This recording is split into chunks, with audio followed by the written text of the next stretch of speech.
Hey, it's Kellen, and today on Diversified Game, you guys, I'm bringing you game all the way to the brain. I have a psychotherapist, James S. Miller, who coined the term lifeology. You can see him at jamesmillerlifeology.com, lifeology.tv. He has, he's on like 17 different AM and FM stations, so you might have heard his voice before because he has the perfect radio voice. He also could model, and you won't believe that he's been doing this for 22 years.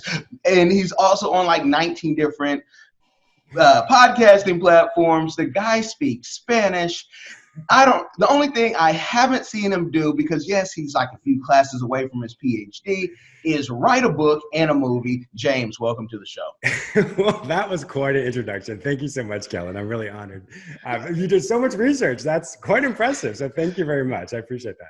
You are like, it's amazing. Like when I see resumes like that, I say, whoa. Like if you ever want to be humble, you're like, whoa. Because my Spanish, I tell people, is un poco and y malo. So, That's right. but I want to, I told you, I want to get into your life because to me, Sure. I'm sure people on the surface look at all that and say, wow, what a perfect life.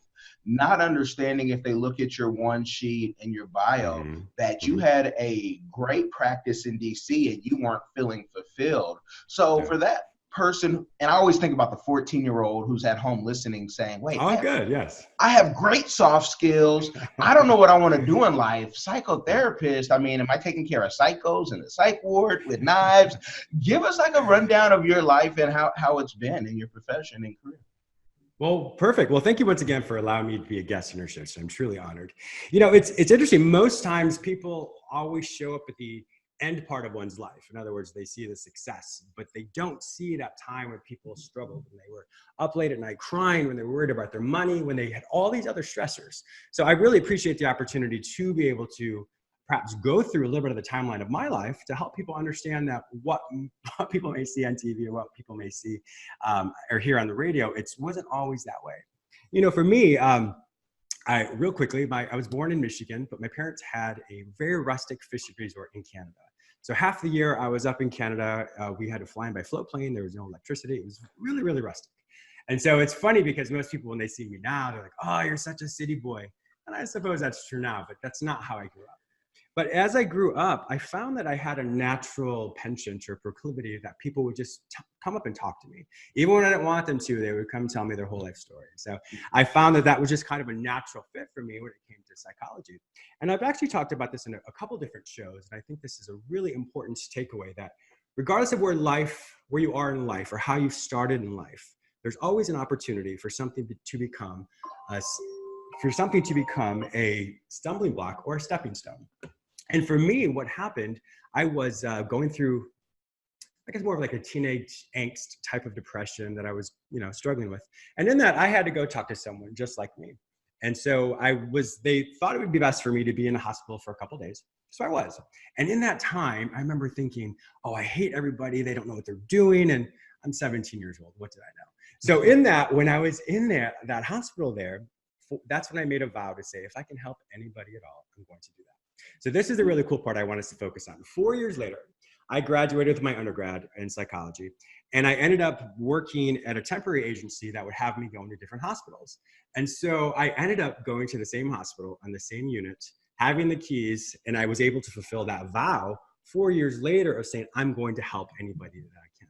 And so that's really what the lesson is. Regardless of how dire or how dark or how overwhelming a situation is, there's always another side to it. Think of your life like a coin. There's always going to be that yin and yang, that good or bad, if you will. But if we're struggling at a certain part, we know that we have the opportunity to overcome something.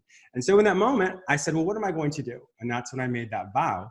And like I said, 4 years later, I was able to fulfill that vow. And then from then on, that's always been the platform for me of just finding that compassion for people, of saying, I was struggling at a certain time and I was able to overcome it. And if I'm able to overcome it, I know for myself, I have the confidence that I can help other people overcome it as well. So that was really the foundation for me. And then fast forward years later, I've become the person I am today. Well, that's deep for me on so many levels because I've worked in the group homes, the psych wards. I remember, getting you do sometimes the grunt work, working with the clients in the psych wards or in different levels, and then you become the supervisor, and everybody's in union, and you got to follow these rules. But the majority of things that you hear kids say in these settings are, I want to do what you do. And of course, many of the staff are like, this guy is not ever going to live like a normal life, which is something I never thought of because the way I grew up and my mother doing that type of work and bringing people home, I could see that you could always flip that coin. So I love that your testimony is, I needed this help, because you and I know there's a lot of professionals in the mental health who need the help, who don't go get the help. Yes, they do. You're absolutely right. And to piggyback that off even further, when you were saying that, sometimes when we are in that field and we're working with kids, and in that moment, their life is not as polished as, as adults, how it may be for us now. And then I probably didn't look like I had the ability to do that. And then as life unfolded for me, things changed. But the other interesting thing was as well, and I don't know, I've never actually said this on air, so this is the first time. When I was in graduate school, I had a lot of my professors tell my mentor, who is also a professor, amazing lady, they're like, I don't think James is going to be a good clinician. There's something different about him. I didn't fit the mold. Like every methodology or philosophy that was taught, I always would question it, not in a contentious way or trying to disprove it, but that's just how I learned. And so when they would say things, I would ask them and twist it around so I understood it better. But it was funny because they thought I wouldn't be a good clinician. And then, here I am having this huge practice and used to be a professor and all that stuff. So it is funny. So even the people who teach you or who are supposed to be your mentors, even if they don't trust you, if you have a belief in your heart and something just resonates with you, then you have to hold fast to that, because not everybody's going to understand your dream. Wow. And that might be because you saw something from the first hand, that they could only read in a book. When you're coming in sometimes with arrogance of, these folks have problems. I mean, there's great people in mental health, but there's also in everything people who should not be doing that work, and they should just find something else. Mm-hmm. Can you talk about then, you get a successful clinic in DC, what it took to build that up, business wise, and then to say, I need to let it go in that Florida, and you and I are going to be neighbors soon because we're moving to that area. Yeah, we're moving to the West Palm to Boca area. Oh, really? Okay, we'll have to have coffee. That'd be great. Yeah. Oh, yeah. We can do full food. Coffee, I've had enough of it. Seattle. Yeah, I'm a banned coffee once I get out of Seattle. I tell people coffee is where deals get delayed. Yes. But yeah, talk about your clinic or your practice that you had in DC, and what feelings did you have to say, I need to get out of here and go to a sunnier place? Sure. That's a great question. In fact, that's one thing I do. I still help people who want to start their clinic. I come from a business standpoint, not only to be able to help your clients, but also how to generate a lot of money that way, because unfortunately, a lot of times we don't know how to put those two things together. So for me, a little bit more of my backstory was so I'm a composer as well. So I was always in the music industry. I did, well, you said earlier about the movies. I did a lot of movies when I was younger, a lot of commercials and television. In fact, I'll tell you later on what's happening with Lifeology today. But so I had a really creative side. And so here I am working in a practice, and I loved it. It was everything. I was making money. I was getting really well known, and it was nice. But then there was a part of me that still was not being fulfilled. I mean, so here I am helping people, but I was so inundated with my practice that when I would come home, I would, spend time with friends and things like that, but it just kind of got old. And so one of the things I always tell people, if you ever ask the question or say something like this, there's got to be more to life, or I can't imagine doing this again, or gosh, when I think of my future in 10 years from now, if I'm doing the same thing, I'm going to shoot myself or something silly like that. The point is that when you have those thoughts, that's really a form of mediocrity. So it doesn't mean you're mediocre. It just means that situation or that time frame has a sense of mediocrity to it. And so when you want to say, well, what can I do differently? Or if I like some of this, how do I augment it or shift it so I can see the next iteration or the next version of what that looks like? And research states that most people have 5 different versions of what their career looks like. And so for me, I didn't know that at the time. I was like, okay, what would that look like? So I was like, well, I talk for a living. I do this and I do that. So what would that look like instead of doing from one-on-one counseling or couples counseling? How do I take that bigger? Because I was in the entertainment industry for a while. And so I took a little bit of time off, and I worked on at that time I worked on my first album. As I said, I'm a classical pianist, so I have my first album for my compositions. And I did that, and I was like, I really miss this. And so I made a really hard decision, and there was lots of sequences that happened steps just before that. But everything just fell into place. Like, I no longer need to be here. I could be here, but I no longer need to be here. And what I always tell people is just because you can do something doesn't mean you should do something. Meaning, just because I can stay here doesn't mean I should stay here. Because if I keep having that same question, I can't imagine myself doing this or that same statement, then why am I still here then? So I had a couple options. I was going to move to London and compose. I had known a lot of producers over there, and they wanted me to compose for some of their movies, but that just it just fell through rather. And so I had some friends that were down here in this area, and like, James, just come on down here, see what you think. And so I checked out Miami, I checked out Fort Lauderdale, I checked out a lot of other things. And that was just it just felt like this is what resonated with me. And so that was something that I was like, I'm going to do this. So I took about 6 months off, and I really started to formulate during that 6 months, what does this new version of me look like? And so I started James Miller Lifeology rather. And so I started on YouTube. But this is something I think is really important that we all should remember. If you have an end in mind, everything you do, you want to reverse engineer it. So for me, my goal is to have my television show. And so I thought, well, what do I do to get to television? So I thought, well, there's television. So I worked backwards to radio, to podcast, to YouTube, to blogging. So I started to do the opposite of that. So let me start from the blogging. So I started my webpage, and that became really large, really well known. And then I went to YouTube. And the thing is with YouTube, for 6 months, I did a YouTube episode every single day, but I didn't really care if people listened to it or watched it. I mean, obviously that's good, but I did it to practice being in front of the camera again, because that was the end that I had. So I thought, well, I'm going to do this every single day. I'm going to practice it. And it's funny, if you ever see my first YouTube shows or episodes, they're pretty bad. I'm not going to lie. So here I'm trying to be like this all-inspiring person. And could I not be any more flat in my presentation? The content's good, but the production value is pretty bad. It got much better later on. And so from there, then I went to a podcast. So I had I think 50 episodes for podcasts. And then I think it was December of 2017, I went full-time to radio. And so now I think I have, 240 shows for radio 3 times a week. And that's just blown up. And I've been very, very honored and very blessed. And in fact, I have, hopefully within the next 3 weeks, we should hear if my television show, which is in production, has been picked up by some of the major networks for fall programming. So that's a really exciting time as well. So it's been a wonderful journey, scary at times. I'm not going to minimize that because, I'm sure Kellen, like, as well, when you start something new, you have no idea if it's going to work or not. You have no idea if it's like, oh my gosh, why I left my, successful practice in DC, being very confident and comfortable with what I was making. And then now to start something new, to be like, oh my goodness, am I even going to have any money? What am I going to do? And so it can be really scary. So please, I want your audience to understand that it's not about, it's not like everything is easy. You have to work. Success is like a bank account. You only get out of it what you put into it. It's very, very interesting and true. And, I was looking at you and I said, I was looking on the website and I'm like, why isn't he on TV? And TV, I just came back from Miami about a week and a half ago for NAPI, which is NAPI, yeah. And it was my first. Yeah, it was my first one. I've wanted to go for years.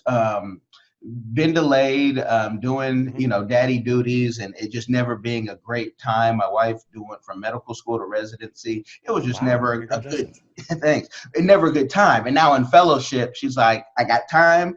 I can actually pick them up before the daycare closes. Go. And so I went. And I just it would be, I think, just a natural fit. And I love that even though you're on radio, you also podcast, and now that makes sense. Why? Because a lot of times between YouTube and TV, there's like this beef, and that was kind of one of my goals, was to learn and see, why is there this beef? And then I'm like, okay, I got to go to MIP. I got to go to VidCon, because I understand that before radio was TV, being like kicked out of certain offices, I won't say Viacom, but big offices, are people laughing at you saying radio should be filmed? Why not double dip? It's just content. So I totally get it. And I believe, if they don't pick it up, somebody else will. And even the international market for what you do, they need it. And it's so unfair that, you speak Spanish, that if you throw it in Spanish and, they see you on the novellas, then everybody will say, hey, come jump. Because I could see that. Like, you could play those parts. And that's a beautiful thing. Now, Spanish, you grew up in Michigan. I know you double majored, and Spanish is one of those things. Why Spanish? And I'm trying to have someone listening say, this is why you need to, at least practice another language. You don't have to perfect it, but why Spanish for you? It's funny when people look at me, especially with my name, James Miller. I mean, could I be any more Caucasian? So I'm actually half. My mom's side, they're Mexican and Spanish. And so I grew up speaking, when I grew up as a kid, my Spanish was really broken, but only to my grandparents when I'd speak Spanish. And so it was natural for me, because I had, but those of you who are musicians will have you may not realize it, but you have a really good ear for languages. And so if you are into music and you really appreciate that, more than likely you have the talent for languages. So that's something just to be aware of. If you didn't know that, definitely recommend you try something out. But it was just a natural thing for me. And I identified a lot more with my Latin roots as a boy. And the older I got, things just changed. But that's what made sense for me. And I knew just growing up that not only did I appreciate the Latin culture and that side of me, but I just knew overall it's best to have two languages. And so I did a lot of study abroad in high school. And then I lived in Spain for a year for university, when I went to university rather, which was wonderful, which really changed my Spanish. The funny thing is that even once I became really fluent in Spanish, all of a sudden my English improved so much more. Like, I understood how to speak English better. And so it was kind of funny to me. And I was like, okay, well, apparently I had to become more fluent in another language to understand how to speak my native language. But I would definitely recommend anybody do that, specifically with the world is not as, specifically here in the United States, the world is not as English oriented as it used to be. There's so many wonderful people coming into this country, and in that it's best to be able to converse and communicate in any language possible. And not only that, but it just really helps kind of rework from a neurological standpoint, helps kind of rework your brain, which allows you to understand and conceptualize things a little bit different, helps your memory, helps your retention. So there's a lot of wonderful benefits for when people do learn a new language. Okay. And the old saying, you won't understand one language until you understand two, is pretty much exactly. That was my experience. and so for, what you do for your clients, and you're a good listener and being non-judgmental, and you're working on your PhD, is that more of for you to have a better understanding, or is that a money play? Because a lot of times, you'll be in high school and people will tell you, hey, go do this degree, go do that degree. You can go get that degree and find out you can't really get an affordable wage until you go to grad school. Then when you're in grad school and you're teaching for the professors and you really think you're hot, and you got everybody listening to you, you find out, wait, hold on. Sometimes in fields, a PhD can hurt you, especially if you get it young. I found that getting a grad degree young was kind of like, people look at you like, why'd you do it so young? And I'm like, I'm not that young. But you have people a lot older than you, going. Yeah. But did you do it for the bag, or did you do it for the learning?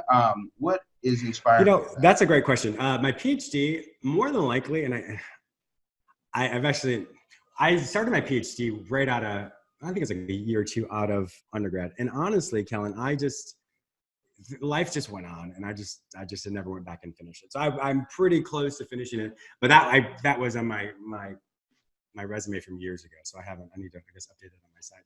Yeah, but honestly, and I say this respectfully, but the income that I made in my private practice was equal to that of a PhD and maybe a little bit more. And so when I looked at it from a business standpoint, or economical standpoint, I didn't necessarily need it. From a prestige standpoint, or to maybe open up a few more doors, I did need it. So because of the way one day I would love to finish it. The people who have completed the PhD, phenomenal, so much tenacity, so much brilliance, and I completely honor them and respect them for that. And definitely, I always call them doctor because they worked hard for it. But for me at this time, it's not on my list of things to complete as of today. It's always one of those dreams that I would like to finish, and I'm sure I will one day. But with everything that's happening, that is not on my plate, or in the forefront of my mind right now, are my goals. But I do think that, just like you said, I remember when I did undergrad for psychology, I was like, oh yeah, I'm going to change the world. And then when I saw my first paycheck, I was like, oh, it's not really going to change anything. So, and then I was like, okay, well, apparently I have to go, and like you said, and get a graduate degree. So I did that, and it still wasn't that much money. But the point was, at least I had it afforded me more opportunities to be able to start my own business, because most people don't realize it, but if you don't have a clinical license, postgraduate work, you can't open up your own clinic. And so with that, I had to get licensed. And so that's a whole other process after that. And so, so for those of you who want to go into mental health, it's a wonderful opportunity, but just really make sure you understand all the steps you have to take, because it's not it's not the same as with other degrees, 4-year degrees, where all of a sudden you can do something and you have to take a lot more steps with mental health. So it definitely is it's a journey, but has wonderful benefits on the other side.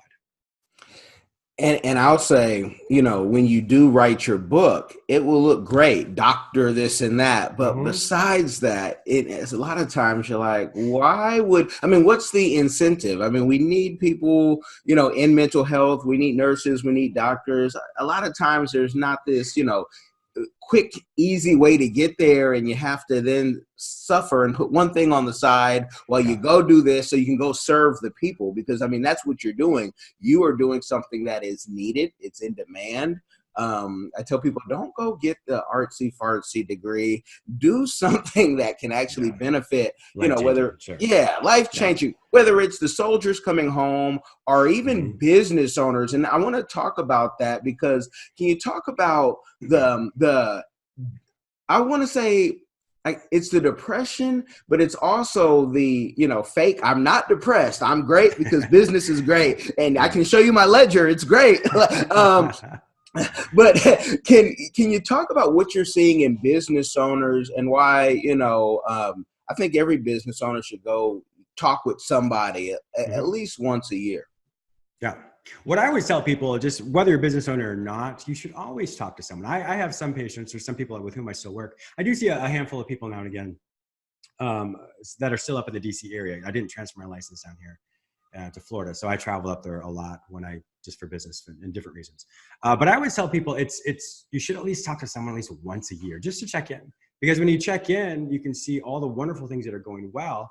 Or if you can see there's a need that maybe you kind of fell back to the wayside for some previous behaviors or mindsets that you just weren't aware of. So I think the more we're aware that this can come from a tune-up standpoint, as opposed to a mental health deficit or mental health struggle, you'll find that when you reframe any situation or look at a situation slightly different, it doesn't have the same, there's something wrong with me mentality. And the truth is people who have mental health struggles, there's nothing wrong with them per se. It's just they have different way in which they look at the world. And so my job is to help them figure out how they look at the world and how it makes sense for them, and then how to thrive with that, as opposed to that always being a struggle that they will have.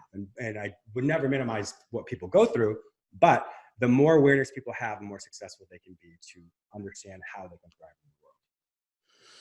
Okay. I like how you put that, the way they see and view the world. I always tell people, I know I'm part-time crazy. I know that the idea.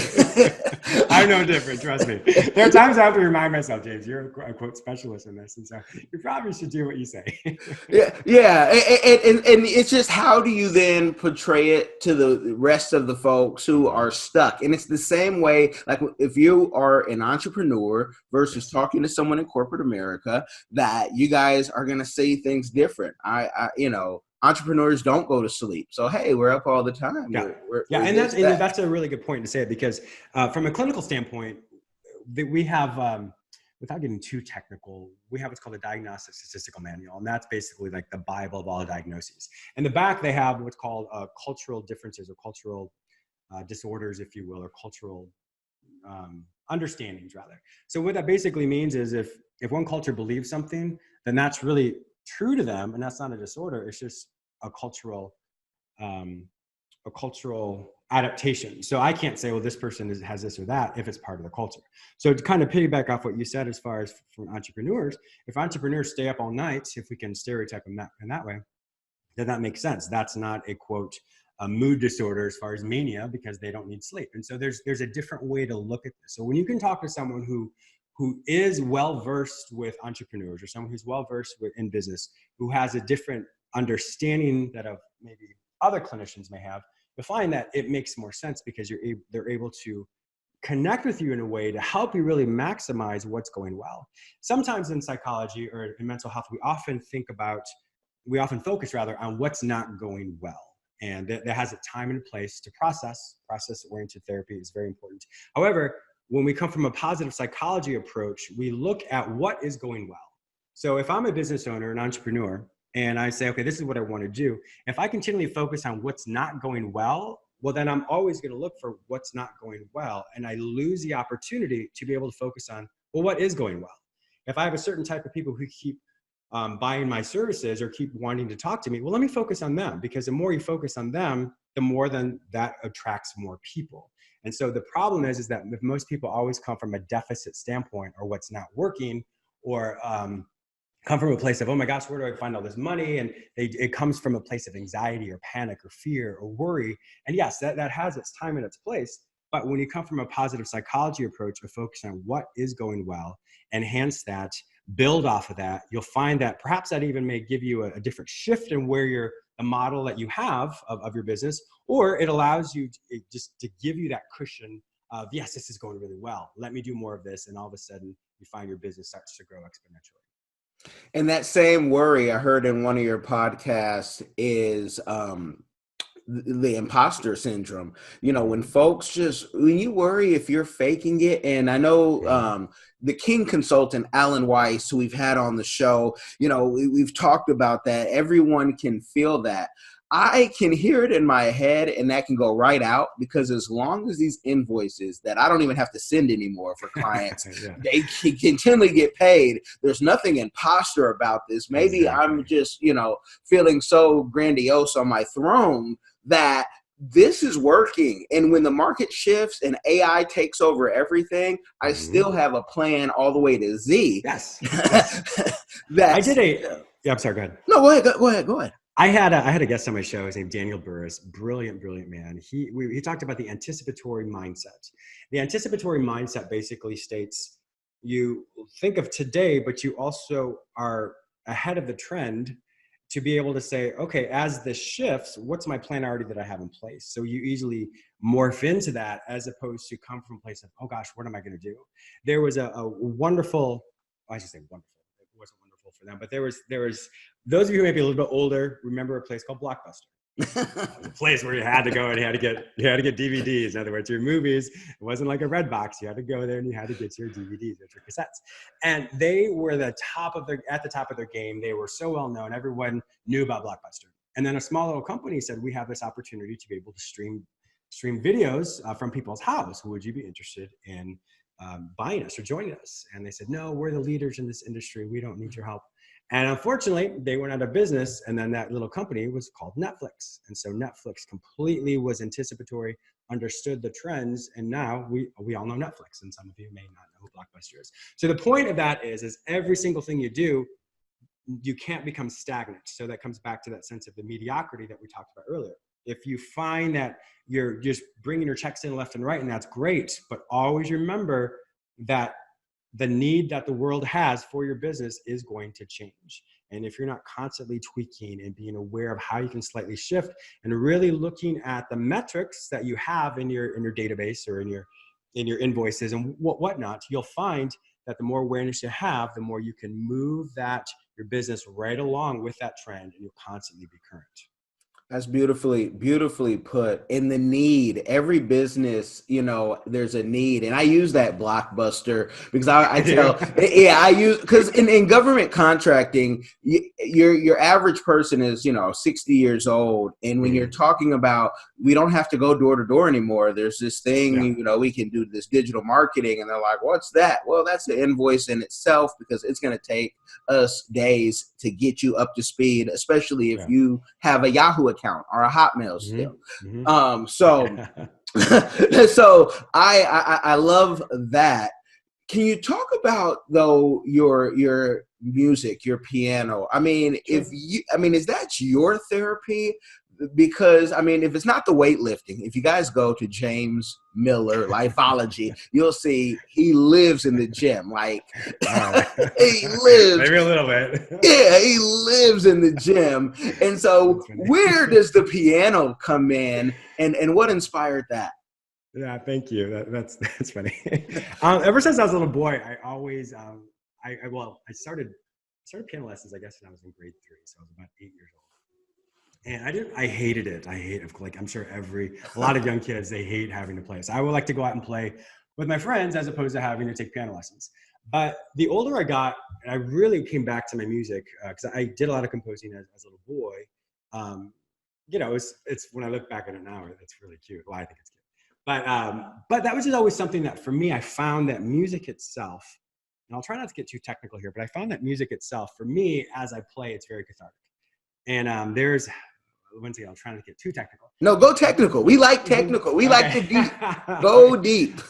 So the way I write, because of the psychology background and because of my understanding of neurology and the way sound affects one's body, the way that I actually write is I will take, so I have 2 albums right now. The first album is called Consolation. The second album is called Restoration. And I'm working on my 3rd one right now. So each album is written like a book. Each composition is written like a chapter in a book.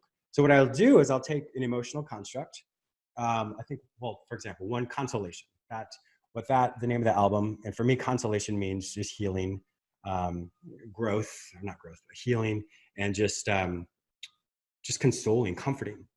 So I took that, and with all the years of experience that I have with psychology, I said, well, what's the imagery that I experienced from people that I worked with? And so then my job was to take that imagery and then write it into music. And then what I would do is then the beat of the song, beats per minute, would be that of a resting heart rate.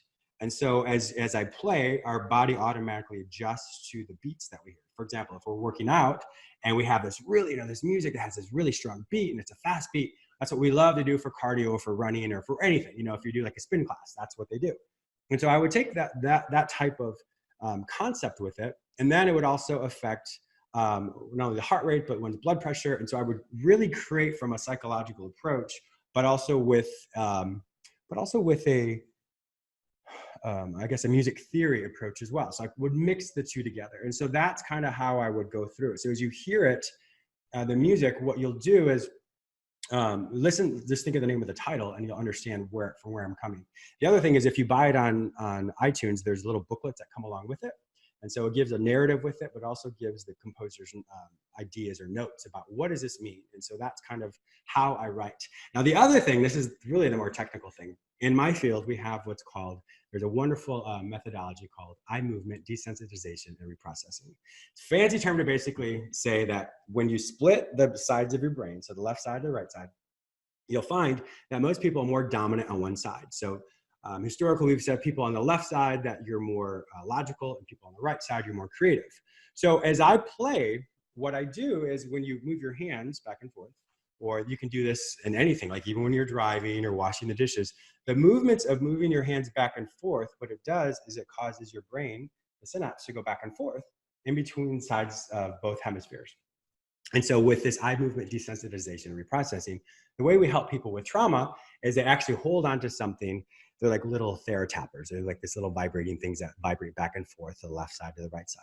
And so what the therapist will do is they will link them with the beginning thoughts of a trauma. And what happens is that as those things pulse back and forth, it moves them back and forth between the left side and the right side so that their body reprocesses it. so they understand what really happened. And so it's almost like it zips the both sides of it up so that the trigger of whatever the trauma was doesn't physically trigger them anymore. So that's what the philosophy is. And so anybody who has any type of trauma, you want to look into that methodology. And so it's the acronym is EMDR, which stands for eye movement desensitization and reprocessing. It's a wonderful, wonderful philosophy. Definitely recommend that. So what I do with that is when I play, I'm consciously aware of that. So not necessarily trauma, but if I haven't had a rough day or a long day, when I play, I allow my brain to think about one thing that was overwhelming or one thing I kind of struggled with. And then as you play, it allows your brain to kind of process the whole day out. So it links together all the different aspects of what you thought about, how it made sense for you. And then once I'm done, I feel a sense of accomplishment. I feel a sense of closure. I feel a sense of just comfort or relief. And so that, long story short, is how my process is for when I write and when I play. Now I know why you have to finish your PhD, because I vision not just the video when you said that. I see everything in video, TV, whatever. But also when your therapy is, I could see you coming up with something where they literally, kind of like Chord Buddy does, where they can put their hands in and they can play with you. And the hands, your hands move. And we don't just like to get the game; we like to give it. But I could see it, and with in the hands, their hands, Dr. James S. Miller, play with me and relax, and that could work from the school to the psych ward to the prisons to wherever. So I could see it. So that's why I love your entrepreneurial mind, Kellen. That's great. I love it. No wonder you're so successful. That's great. Thank you. It's a work in progress, and I don't know what success is. I know what doing your purpose, and when something is given to you and it sounds so crazy that we can do that. Like, let's just do it. And I've been told for so long, that's crazy. And then when it gets done, I get that like, I am crazy, but it worked. Okay. Exactly. Yeah. But I think that's the thing. If we don't hear that concept or that philosophy that's crazy, that means somebody else can do it or somebody else will do it. Mm-hmm. But when we think beyond what people around us or even what we think we can do, then we know that the more we search for something, the more we'll find something. But if I can say I can do this right now in my own strength, it's not really a goal. It's an accomplishment and it's great, but I'm not stretching. I'm not growing. So if I can do this today, then that's, like I said, it's great. But if I want to continually exponentially grow, I have to think beyond my ability today to accomplish something. Because I have lots of goals that I know that I'm like, I have no idea how I'm going to do that. But I'm going to search for the answer until I can find my way of how to do that. And what do you think about having so many goals? I tell people retirement's not an option for an entrepreneur because I said, and I've heard this teached so many times, but I really take it as this is how my life is. Like, I have so many things that I want to do and on my board that I may never get them done. And that's okay. But let me take one step at a time. Like, I don't want to be all over the place, zippity doo-dah, but to say, even in my 60s, 70s, there's things that the world will be ready for that I want to then jump on this because they'll be ready. There's some things that they won't be ready for. Our times are changing. I don't know what you can say, what you can't say. That's why we're going to move back down south because I think I'll be able to speak a little more freely. But on the West Coast, I mean, you can offend somebody's, sheep if you say, hey, sheep really can't be in the hospital right now. No, it's my animal. It helps. Okay. So I like to ask you, and we ask all of our guests, with all the success that you've had and the things, and you're multi-talented, what are your community give backs that you are doing or that you want to do in the future? Ever since I was a little boy, I've always wanted to have my own community center to be able to give back to underprivileged kids or to people who just aren't able to get I don't want to say to get a break because that's lumping too many people together, but just to give back to individuals who have a gift, who want something different, and to create a platform where to help them understand their skill sets. I've worked with a lot of other entrepreneurs who have that ability to say, okay, well, this is there's a certain type of career test that you don't really ever hear of, but it's very, very powerful. And working with individuals like that to be able to help young kids or young individuals be able to take that to say, wow, this is exactly my skill strength, as opposed to the old versions of those career tests that we take. They're like, oh yeah, you could be an engineer, or you can be, farmer, which is wonderful things, of course, but it's so different, if engineer to a farmer, that doesn't, I don't know how that works, but sometimes they would get those broad types of careers. So that's what I really do. That's long-term what I want to do, is to be able to create my own inner city community center like that, to be able to give back to a lot of the individuals. Today, what I do a lot of speaking and guest appearances for nonprofit organizations to lend whatever credibility I can to work with them. I do that a lot on my show as well. I have a lot of really wonderful federations and organizations I work with to be able to give them a little bit more exposure so people can help them, when it comes to disabilities. Now, there's this company I've worked with that they focus specifically on having individuals who have disabilities, the families be able to get their actual van for their house. Because I can't remember the exact amount, but I think it's like $30,000 just to get a van that's outfitted for a person who has disabilities. And that, for a lot of people who don't have that money, it's really hard to be able to find something just to be able to be ambulatory or be able to be mobile. And so, like I said, work with a lot of different organizations like that. And that's my way of giving back as much as I can, to use my exposure or my credibility to be able to enhance perhaps other organizations. Wonderful. And I think this may be my last question, because you guys, I could go on for days. But when do you plan to have a book ready for Amazon, Ingram Spark, all those good things, the libraries? When is that coming? It's a great question. So I'm actually working with a literary agent. And so hopefully the book proposal will be written by the end of this next month. And then from there, we shop it around to all the different publishers. And so my goal is to have my contract with the publishing house by fall. And then by fall, then you have a year in which you write it. And then from then, as soon as the manuscript is done, they don't promote it right then. It's actually a 2-year process.